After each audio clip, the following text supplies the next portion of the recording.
بسم اللہ الرحمن الرحیم۔ معزز ناظرین السامعین، السلام علیکم۔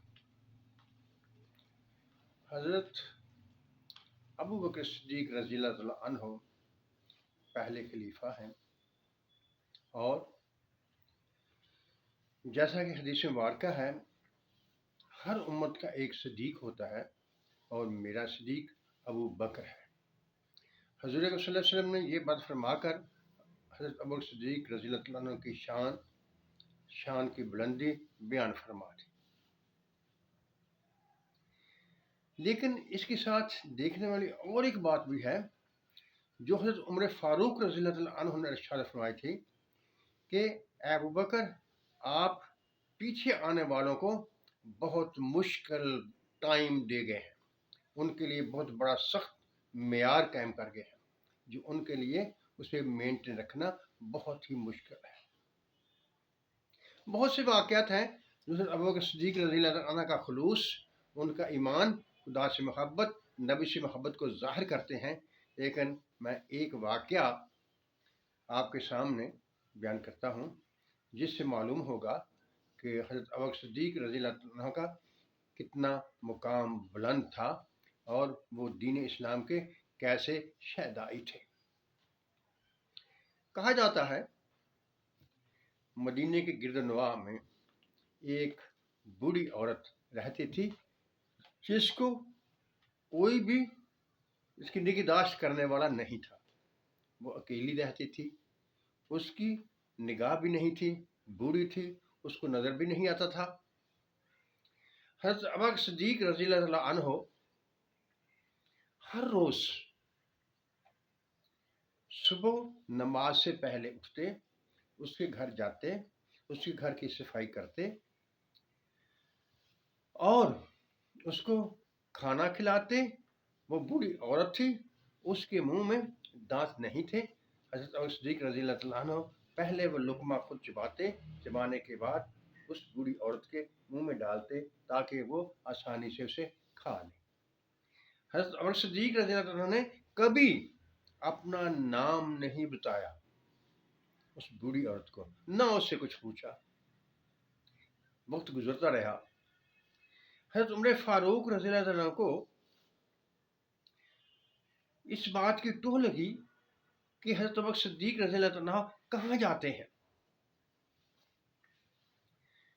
جب انہوں نے کوشش کی، پتہ لگایا، ان کا پیچھا کیا، تو پتہ لگا کہ وہ ایک بوڑھی عورت ہے، نابینا ہے، جس کی نگہداشت کرنے والا کوئی نہیں ہے۔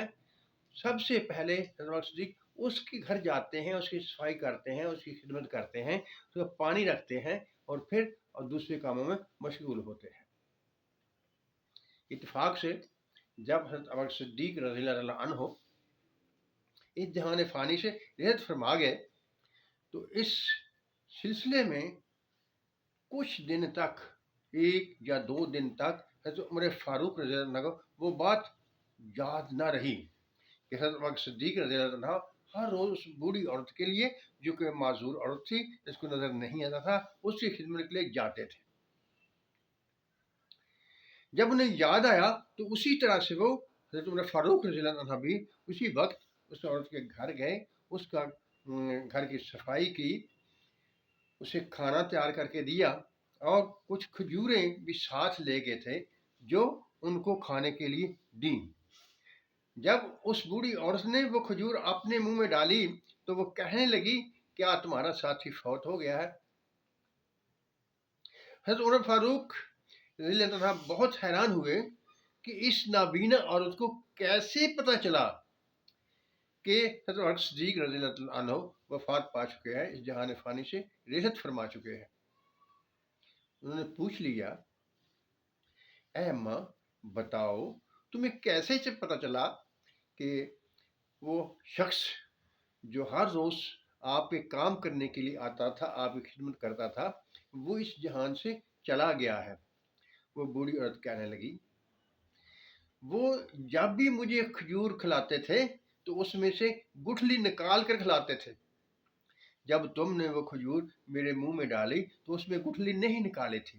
مجھے پتہ چل گیا کہ آپ اس کے دوست ہیں، وہ صاحب اب نہیں آئے، اس کا مطلب تھا کہ وہ اس دنیا میں نہیں رہے، کیونکہ جب سے وہ آنے لگے تھے کبھی انہوں نے ناغہ نہیں کیا تھا، اور اسی صورت میں ناغہ ہو سکتا تھا کہ جب وہ اس دنیا میں نہیں آئے۔